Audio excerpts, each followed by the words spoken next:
Hey everyone, as we started last week, if you haven't already heard it, we started a mini-series in light of 10 years as a local church. We started a mini-series called 10 Years Down, and because of the nature of how long it was, as we just, kind of uncovered 10 lessons, revelations, confessions over the last 10 years, we broke it into two parts. And so last week was the first part. This week is the second part. So I hope if you haven't listened to last week, you got to listen to it because it's not going to make as much. It'll make sense, but it won't make as much sense. So go back and listen to it.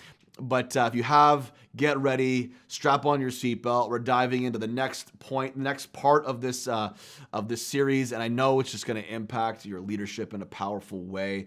And so lean in, receive, open up your heart, and let God speak to you today. Number four, do not be imprisoned to your role. One of the most inspiring leaders that I have to this day, I don't have this leader. Let me rephrase that. One of the most inspiring leaders to me that I've always watched from a distance, never even met them in person. I haven't had the chance, is T.D. Jakes. He's an entrepreneur. He's a producer. He's a pastor. He's a businessman. He's all these things. And I just love how he's been able to navigate. He's a renowned voice in both secular and unsecular in the church arena, or secular and the church arena. He's a renowned voice on all fronts and a respected one at that. An incredible preacher, if you've never heard him, or teacher, and an incredible businessman, and just an inspiring individual. And he's always been someone that's never looked or appeared to be imprisoned in one specific role. And that's always inspired me. Because I always we need to remember to look beyond our current role and remember to see our calling. Calling and role are two different things. Very important we understand this. Your role is your current responsibility. Your calling is your whole life's purpose. Your role is your current responsibility, and your calling is your whole life's purpose. It's very important that we understand the difference between the two, because roles always change, but calling doesn't change. Your calling is fitting in and propelling whatever role it is in within every role that you do in life. Your role may change 10 times in your life, 30 times in your life, but your calling never changes. It means in the kingdom, it's very simple: loving God and loving people. That is your calling. And however you do that, in whatever role you are given, whatever responsibility that you have, you are called to love God and love people, making his name known. This never changes, but we often confuse our role with our calling. And like I said, it does change the roles, but the spiritual calling in a spiritual sense never changes. And for me, for the last 10 years as a lead pastor, because I started out not as a pastor, never thought I was going to be a lead pastor. I was an itinerant speaker. I was a traveling itinerant speaker. And at one point in my life, I thought that's all I would ever do, is travel and be an itinerant speaker. I would develop schools, train people, bring them onto the street, and that's what I would do. But as you grow and as you go, your role, responsibilities begin to change. They begin to morph. Opportunity begins to come. Things begin to swell. Platform begins to expand, and territory begins to expand, and things begin to shift. And I shifted also. One of the big shifts in my life was into a lead pastoral role. But I have done in the last 10 years, of lead pastoring, I've done my best, my best to whether we were a big church or now a smaller church community, because we've had these swings in our church community, to foster an environment within our organization and church community that I am not looked at like a typical, and I want to say this with grace, old school church pastor, as many would expect, to perform everyone's wedding, to conduct every funeral, to do every hospital visit, meet with everyone one-on-one at some point, but more of an apostolic leader, and fostering an expectation that leaders around me that we raise up, that we work with, and team around me that we work with can be empowered to also do these things. And I've done my best over the last 10 years to foster that environment. And I've never felt like in our time leading our own community that there has been this unhealthy expectation. Yeah, there's moments of it, but there hasn't been that unhealthy, or I want to say unhealthy because sometimes in an old school church dynamic and model, it's like the one pastor that does everything. Like he does the media, he does the hospital, he does everything. And this is why people don't last long. This is why they don't fight the good fight well. They don't end well. They don't end the race. They stop and they die during it, because that's just a death sentence. And so, for me, like, I've started small businesses over the years. I got my real estate license. Like, I'm a realtor. Like, I have always said to God, I just want to do whatever I want to do, and I want to expand, and I want to do whatever you want me to do, no matter how much it doesn't at the moment make sense to me. And I'm going to position myself.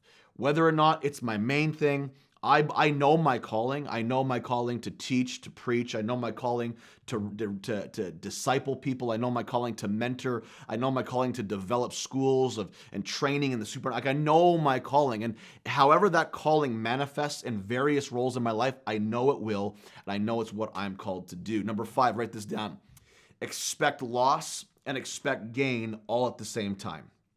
Expect loss and expect gain all at the same time. Why? Because if you only expect gain, you will be derailed and depressed when you experience loss. If all you think is that you're going to have gain after gain after gain after gain and never have any loss, you're going to be very discouraged and very depressed when that happens, because loss is inevitable. It always will happen. And so although the kingdom is all about fruit and growing fruit and advancing, we can't forget that sometimes to grow the fruit, there needs to be a pruning, i.e. there needs to be a loss. There are 3 types of loss within this context that I'm talking about, okay? And number 1 is loss needed for growth. There is a pruning that happens, that has to happen. We see this in John 15, verse 2. Every branch in me that does not bear fruit takes away, and every branch that continues to bear fruit, listen to this, he repeatedly prunes. Jesus, the Father, repeatedly prunes over and over again so that it will bear more fruit, even richer and finer fruit. If you want the richer, finer fruit, the more fruit. If you want the gain, sometimes you have to embrace the loss, the pruning, what feels like a step back so that you can step forward. So 3 types of loss. 1, loss needed for growth, this pruning. Number 2, loss provoked because of a mistake. You may have made a mistake, made an error, miscommunicated something, and you had a loss in your business, loss of sale, loss of, I don't know what it is for you. It could be in a church context. You failed to communicate something. There was a fallout. You made a mistake. Something happened. You didn't mean for it to happen. It wasn't intentional, but it was a mistake. And now you're reaping the consequences of that mistake. And of course, the third one, a loss that happens because of sin, because of immorality, because of bad choices that you continue to make. There is loss in your life. 3 types of loss. But a healthy mindset is to expect both loss and gain from a positive perspective, a positive loss and a positive gain. A healthy mindset says, okay, to get gain, I'm going to experience loss. There's going to be change. There's going to be things that shed off of my life if I'm going to experience gain. We will either learn from the loss or be embittered by it. Write that down. We will either learn from the loss or be embittered by it. There was seasons of our journey in the last 10 years where we've experienced great loss on lots of levels. And it's painful. Loss is painful. 2013, God spoke to me so clear and said, Sean, you're about to move into the greatest season of loss you've ever, up until this point, you've experienced, but it would be the greatest preparation for gain. And it happened. It manifested. I remember what happened over the next year and a half. It was a very, very, very hard 2 years, year and a half, 2 years after that.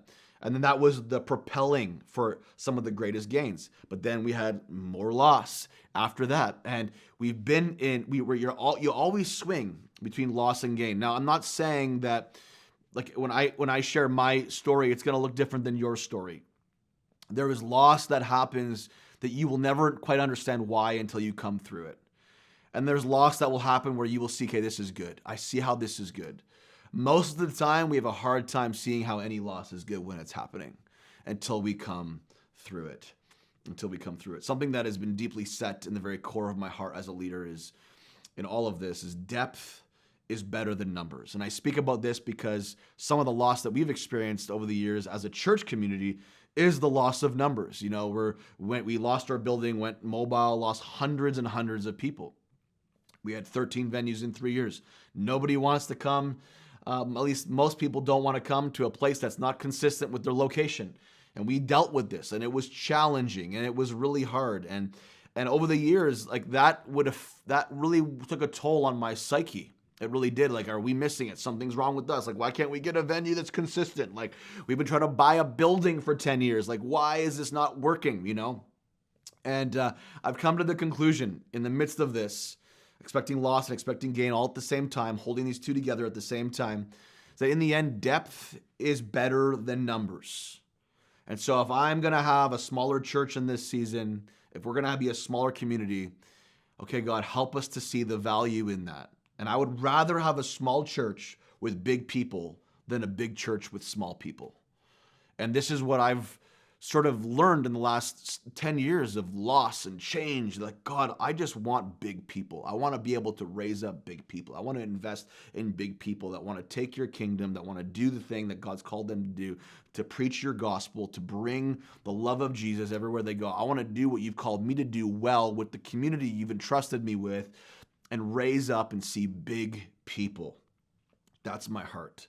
Number six, you are not immune or invincible to hurt, rejection, pain, and betrayal. Now, this is a little longer. We're going to 10 here, so don't hold on with me right now. I didn't know how long this was going to go, but I want to do 10 for 10 years, so please track with me. We're at about 47 minutes now, or somewhere in there, and maybe it's 45 minutes, but I stay with me, okay? We're number 6. You are not immune or invincible to hurt, rejection, pain, and betrayal. And I learned this very quick because I would sit in the beginning of my ministry days, in my green days, with weathered,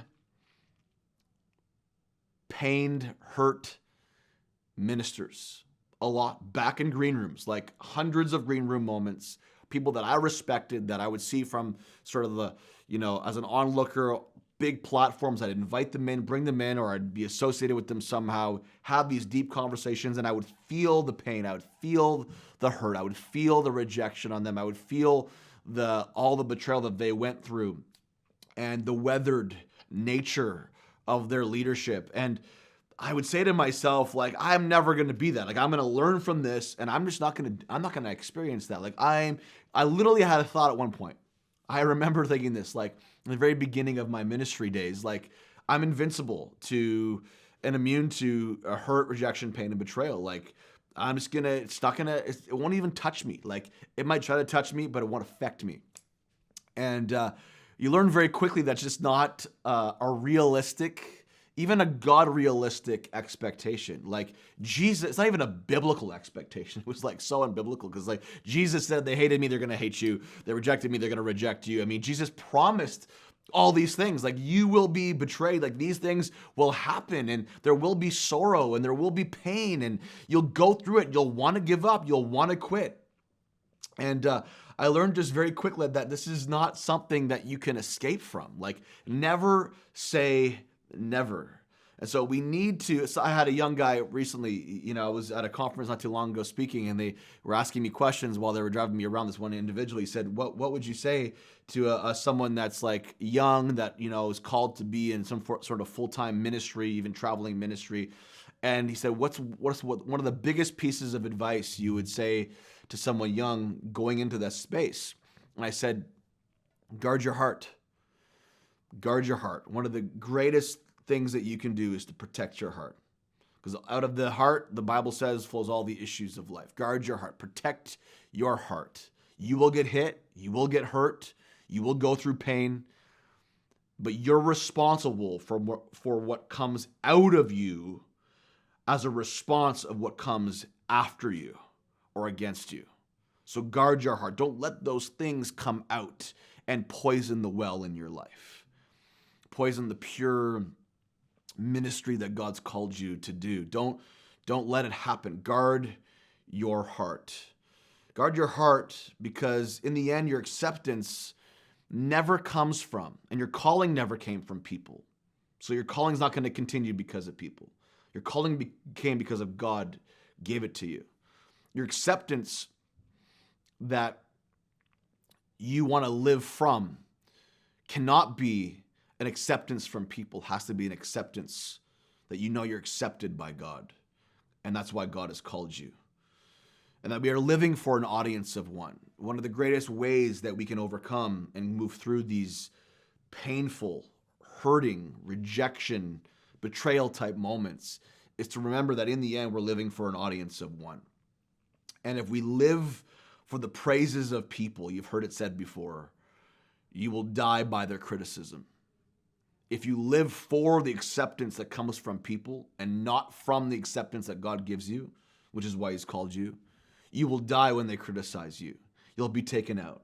And I've watched so many believers get taken out by criticism because they were living for the praise of those same people that criticized them. Relationships break apart. Ministries break down. Churches, businesses, employee relations. So many things happen as a result of everyone trying to pine for everyone else's acceptance. When if we can learn to live for an audience of one and that we are accepted first and foremost by God himself, that when people reject me, when people criticize me, I am able to move through it and grow from it. I'm not saying reject it, grow from it so that we come out stronger on the other side. Living by this makes it way easier to handle all these things that I'm talking about. And I just think that, this is so heavy. This is a heavy one for me because I think that so many people quit prematurely because they don't guard their heart from these things. Now, important note, when these things happen and you go through hurt, pain, rejection, betrayal, it doesn't mean you're a bad leader, because this is one of the ways the enemy tries to get you. These things are happening to you. I know for me, this is my internal dialogue. Well, something must be wrong with me. And listen, I've always grown from every single time I've experienced one of these things. Because I choose to first, ask my wife, people around me that are close to me. I'm really hard on myself naturally. My first response always is, okay, what's wrong with me? What can I do to change? And I've grown so much from moments like these. I've grown so much from some of the greatest betrayals in my life, painful moments in my life. I've grown so much, and I thank God for those people and those situations in my life that have grown me. I remember there was an issue in 2013 that took place in 14, that I grew so much from, and I'm thankful, and it was one of the most painful experiences I've ever experienced up until that time. And I look back and I'm like, man, because number one, I had good people around me, but because I kept going back to, God, you've called me to this. You've called me to do this. You've accepted me. So if there's a rejection happening, a pain point happening, a hurt happening, a betrayal happening, I must be able to get through this because you knew this was going to happen. And that brings me peace. But there was times when I'd go through a place where I'm just like, I'm a bad leader. Like I suck. All of you have had this. You have an employee quit on you in your business and they're one of your best employees and they quit on you. You're like, what did I do wrong? Hopefully that's your first response, but don't stay there because sometimes it's not about you. Sometimes it is. We can't neglect the what if and what could be, but oftentimes it's not just about that. People live their life. People do their thing and they choose and make decisions, and you're not responsible for those decisions. You're responsible for your responses. But just because all these things happen does not make you a bad leader. I read this book not too long ago, and the whole premise was it's not just about good leadership, it's about good followership. Because if all of these things were a reflection of how bad the leader was, okay, well, look at the leader's track record. This person left, all these different things. Because I've had people say to me like, oh, Sean, you must be a horrible leader because look at this thing. But this is the thing. This is biblical in nature. You see this all throughout Scripture. You see it in the beginning. God created man in perfection, absolute perfection. And man chose to reject God. Did God make a mistake? No. People are human. People make choices. Adam and Eve chose in the garden, in perfection, before sin was ever even in the camp. Man chose to be independent from God and reject God's command. Does that make God a bad creator and a bad leader? No. We chose to make a decision out of free will. So it's not just about the leader. This is where we get our eyes off of track. And if it's just about the leader only, we don't take responsibility on ourselves. And I'm talking about myself as somebody who's not been a leader and who is a leader. On both sides of the coin, we have to work and navigate this through. Jesus had 12 disciples that he invested his life into. Every single one of them, when he died, didn't get it fully and all went back to their old lifestyle. His right-hand man, Peter, denied him 3 times. Denied him 3 times. Judas, his right-hand financial guy, betrayed him. It was actually that betrayal that put him on a cross. Does that make Jesus a bad leader? No. Jesus actually knew this was all going to happen, first of all, but he actually, all those things are used in the process of our calling and purpose. And so you could look back at all the crazy things that's happened to you and you can say, thank God for all these things. It's made me a better person. It's not just about leadership. It's also about followership. And I think that we need more of this to free ourselves from the pain of putting everything on our shoulders and saying, it's all me, it's all me. Yeah, it's you in part, but it's not only you and always you. Number 7, we're almost done. Hang in there with me. Hope this is good. Choose your battles, fights, and assignments carefully. Not every current issue is your battle. Not every fight that is picked is your fight to fight. Not every assignment that is presented to you is an assignment from God. Social media is a digital war zone full of ridiculous and unproductive and unvaluable battles. And we need to steer clear and make sure that the battles that we fight, that we get into, are the battles that he wants us to get into. That the assignments that we are taking on are the assignments that God has for us. That the fights that God's called us to fight are the fights that he wants for us. Like I said, the social media army wants you as a leader to respond to all of their attacks, accusations, and opposing opinions. But my encouragement is to be led by the Spirit as to which ones you are called to. Because unfortunately, and this is the reality of today's world we live in, if you are silent, it appears you are scared or hiding something. And if you are loud, everything gets twisted. And just because you don't make a statement doesn't mean you don't have a stance. And this is so important as we navigate these times that we're in, is that we have to live from a place of being led by the Spirit so we know, okay, this is my battle, this is my fight, this is my assignment. And everything else can be put on the back burner. I don't need to engage every fight. I don't need to engage every battle to make myself feel good, to exhaust myself. I'm literally then becoming imprisoned, like I said in one of the other points, to a role that I don't even have.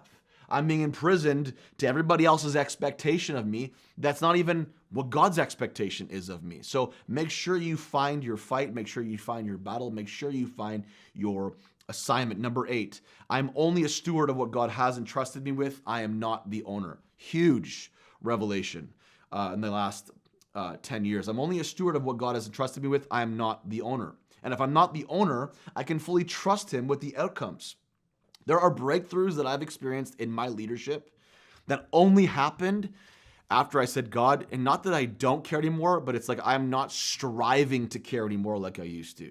I am not over-exhausting myself to care like I used to. I'm just fully beginning to trust because I'm only a steward. I am not the owner of this thing. And I'm talking about his calling over our lives, his mission.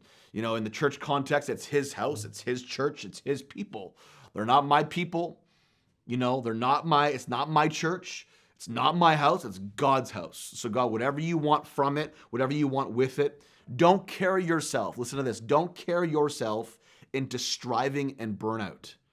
In other words, don't care so much about something outside of the grace capacity God wants you to care, to the place where you burn out and you want to quit. Don't carry yourself into striving and burnout. Psalms 127 verse 1, unless the Lord builds the house, the builders labor in vain. That word vain means literally uselessness. There is uselessness. If you're striving, you're over-caring, you're trying to make it work, you're going to be disappointed. And your labor ends up being labor in vain. It's the Lord that's going to build it.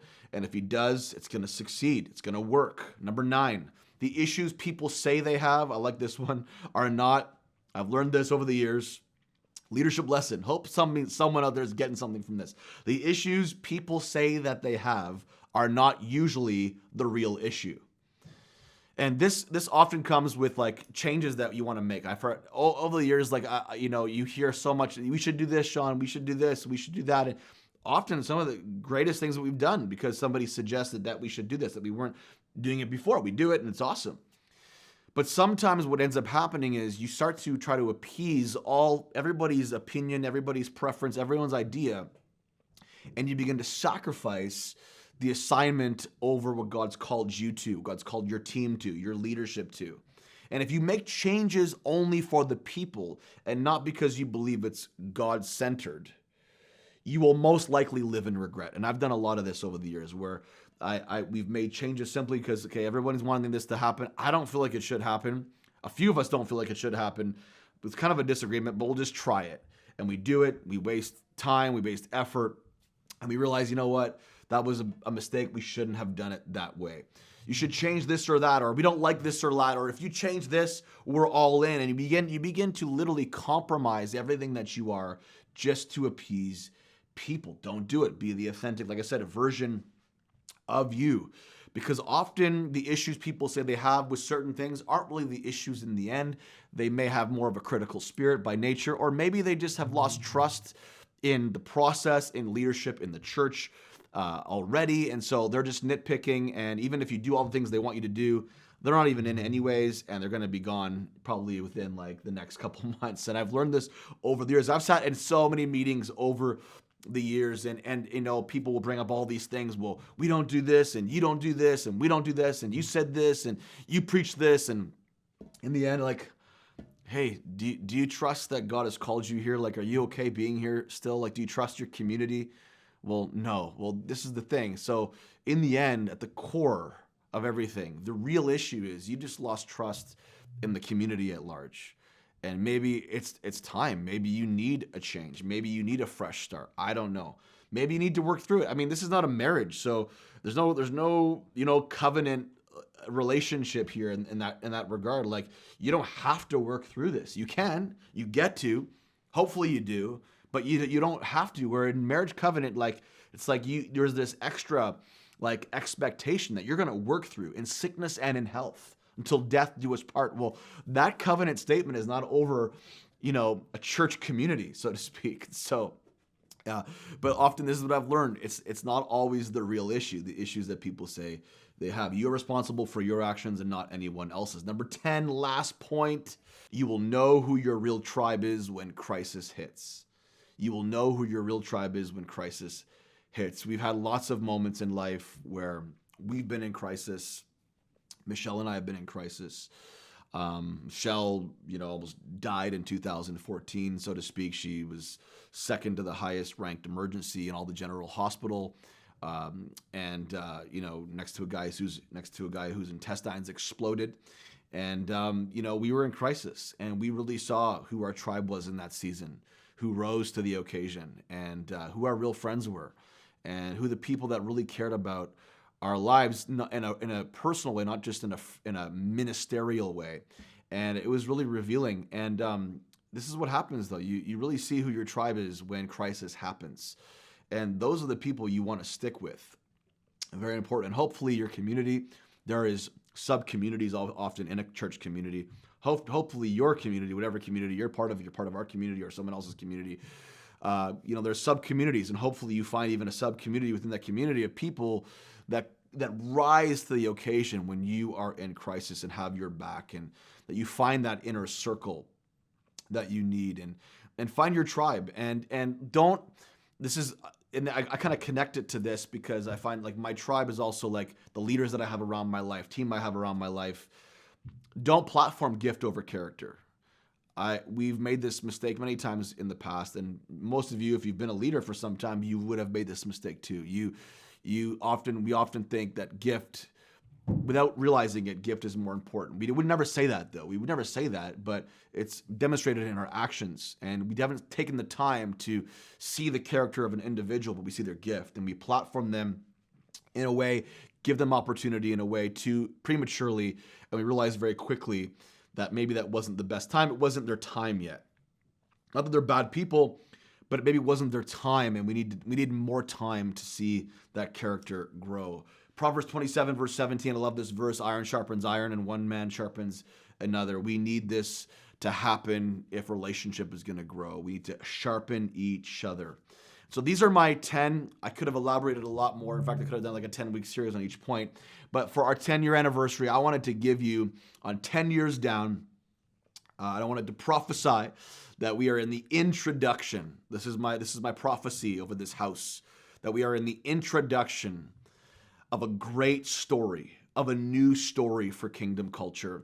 And although it's been 10 years down, God is not through, God's not finished, and I'm excited for what he's going to do in the future. Here are some lessons and some confessions for the last 10 years as leading our church community. And if you're listening on our Supernatural Leadership podcast, I just know that these things will affect and impact every area of your leadership. And so God bless you, Kingdom Culture. God bless you to all those listening, all those watching today. And I can't wait to see you in person. Hopefully next week. We'll see you soon.